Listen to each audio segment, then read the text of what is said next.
Il restait à peine une petite dizaine de panneaux installés ce vendredi matin sur la zone de la Bruche à Dommartin-les-Remiremont.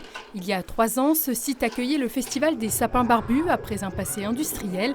Un élément qui a compté dans le choix des investisseurs pour implanter une centrale photovoltaïque. Ça a été un site qui a un peu servi de décharge municipale, puis ensuite qui a été utilisé pour du concassage de cailloux. Donc un site qu'on appelle artificialisé ou anthropisé.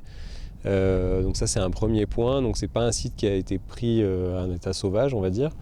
Au-delà de ça, c'est un site, si on regarde autour de nous, qui présente un écrin de verdure tout autour, et donc d'un point de vue paysager, ça leur permet aussi de pouvoir vraiment masquer l'ensemble du projet de l'extérieur. Il n'est pas visible même des voisins les plus proches. Autre atout, la proximité avec le réseau électrique pour faciliter le raccordement.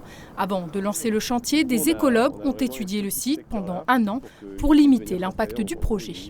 Des experts des insectes, des mammifères, des reptiles, des plantes, qui vont venir tout au long de l'année sur les différentes saisons, observer le cycle de la vie sur le site et voir un peu quelles sont les... On a une zone qu'on appelle une zone écologique, qui est une zone qui a été évitée pour permettre à un oiseau, qui est un oiseau migrateur qui s'installe là régulièrement, de continuer à venir sur le site malgré le fait que le projet soit installé.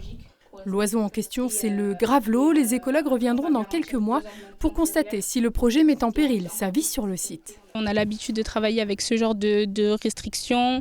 On a des fois des plantes à protéger, des espèces à protéger. Donc même au niveau du grillage, etc., on a des petits espaces pour laisser passer des animaux, pour ne pas empêcher leur reproduction ou autre. Donc on fait tout pour respecter au mieux la nature. Les travaux de ce projet, à l'étude depuis 5 ans, ont démarré il y a 3 mois. La mise en service devrait être effectuée fin mars. Ici, c'est un projet qui fait 5 MW. Alors ça ne parle pas forcément, mais ça alimente à peu près 2000 foyers. Et c'est 12 000 panneaux. On a un investissement ici qui est de l'ordre de 4 millions d'euros. La société, fondée en Corse il y a 15 ans, qui a démarré ses projets sur l'île de Beauté, loue le site à la communauté de communes Portes des Vosges méridionale, propriétaire du site depuis le rachat à Dommartin-les-Remiremont.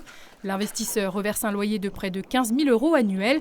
Dans 30 ans, durée de vie à partir de laquelle le rendement est moins important, les panneaux fabriqués en France seront recyclés et pourraient être remplacés par d'autres.